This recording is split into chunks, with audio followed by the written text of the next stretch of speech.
કેટલું ભણો છો? ધોરણ 1 કઈ શાળા? શ્રી શ્રી રતનપર પ્રાથમિક શાળા સરકારી કે પ્રાઇવેટ? સરકારી. શ્રીમદ ભગવદ્ ગીતામાં કેટલા અધ્યાય છે? 18. શ્રીમદ ભગવદ્ ગીતામાં શ્લોકો કેટલા છે? 700.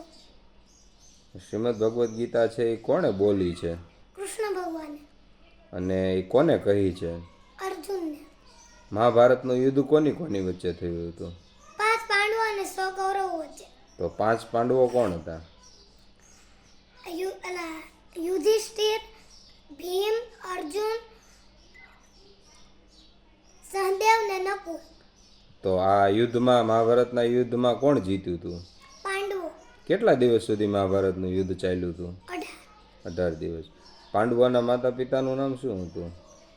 પાંડવોના માતા પિતાનું નામ માતાનું નામ કુંતી માતા હતું ને અને પિતાનું નામ પાંડુ રાજા હતું. પછી કૌરવોના માતા પિતાનું નામ શું હતું? કૌરવોના માતાનું નામ ગાંધારી હતું ને પિતાનું નામ ધૃતરાષ્ટ્ર હતું. બરાબર. પછી રામ ભગવાન છે એમના પપ્પાનું નામ શું હતું? રામ ભગવાનના પિતાનું નામ દશરથ રાજા હતું. દશરથ રાજાને કેટલી રાણી હતી? 3. કોણ કોણ?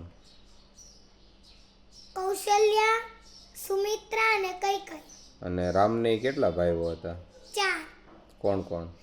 રામ, લક્ષ્મણ, ભરત ને શત્રુઘ્ન. રામને ક્યાં ગયા હતા? રામ, લક્ષ્મણ અને સીતા વનમાં ગયા હતા. કેટલા વર્ષ સુધી વનમાં ગયા? 14 વર્ષ. 14 વર્ષ વનમાં ગયા હતા. તો વનમાં કોણ આવ્યું હતું? શૂર્પણખા. શૂર્પણખા કોણ હતી? રાવણની બહેન. શું કરવા આવી હતી? રામ ભગવાન સાથે લગ્ન કર્યું. પછી શું થયું? પછી લક્ષ્મણે તેના બંને કાન ને નાક કાપી નાખ્યા. પછી રામ ને લક્ષ્મણ છે એ ક્યાં ગયા હતા? પછી રામ ને લક્ષ્મણ સીતા માતાને લેવા. સીતા માતાને લેવા ગયા હતા. ક્યાં? શ્રીલંકામાં. લંકામાં ગયા હતા. ત્યાં કોની કોની વચ્ચે યુદ્ધ થયું હતું? રામ ભગવાન ને રાવણ વચ્ચે. એ યુદ્ધ કોણ જીત્યું હતું? રામ ભગવાન. પછી કૃષ્ણ ભગવાન છે એના માતા પિતાનું નામ શું? કૃષ્ણ ભગવાનના જન્મ આપનાર માતા પિતાનું નામ દેવકી અને વસુદેવ હતું અને પાલક માતા પિતાનું નામ યશોદા અને નંદબાબા હતું. અને કૃષ્ણ ભગવાનનો જન્મ ક્યાં થયો હતો? મથુરાની જેલમાં. કૃષ્ણ ભગવાનના ભાઈનું નામ શું હતું? બલરામ.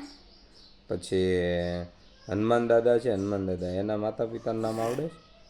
હનુમાન દાદાના પિતાનું નામ કેસરી હતું અને માતાનું નામ અંજની હતું. વાહ. પછી ગણપતિ દાદાના માતા પિતાનું નામ આવડે? ગણપતિ દાદાના માતાનું નામ ઉમા હતું અને પિતાનું નામ શંકર ભગવાન હતું. ગણપતિ દાદાના ભાઈનું નામ? કાર્તિકેય. અને ગણપતિ દાદા શેની ઉપર સવારી કરતા? મુષકરાજ ઉપર. એના ભાઈ કાર્તિકેય છે એ શેની ઉપર સવારી કરતા? મોર ઉપર. સરસ. પછી રામને કેટલા વર્ષ સુધી વનમાં રહ્યા હતા? 14. રામને કયું બાણ મારતા આવડતું હતું? શબ્દવેધી બાણ. શબ્દવેધી બાણ એટલે કેવું?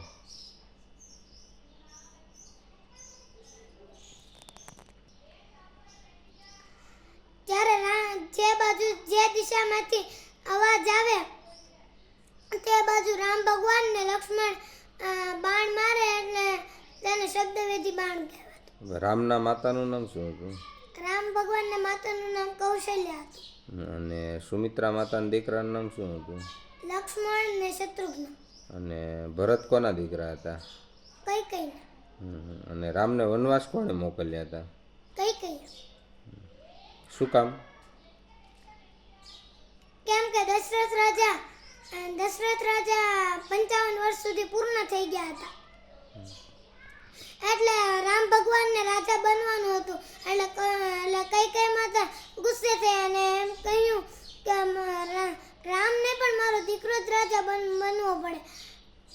ત્યારે ભરત તેના મામાના ઘરે ગયા હતા અને રામ ભગવાનને કૈકેયી વનમાં મોકલ્યા ને ભરતને રાજા બનાવવાનું દશરથ રાજાને કહ્યું. સરસ. ઓકે. બીજું કંઈ? પછી ભરત આવીને કૌશલ્યા માતા ભરતને ભરતને બોલાવીને કહે કે તારે રાજા બનવાનું છે. પછી ભરતે તો ના પાડી કે હું નહીં બનું, પણ મારા મોટા ભાઈ જ રાજા બનશે. એ મહાભારતનું યુદ્ધ કઈ જગ્યાએ થયું હતું? કુરુક્ષેત્રના મેદાનમાં. સરસ. ચાલો, ઓકે, થેન્ક યુ.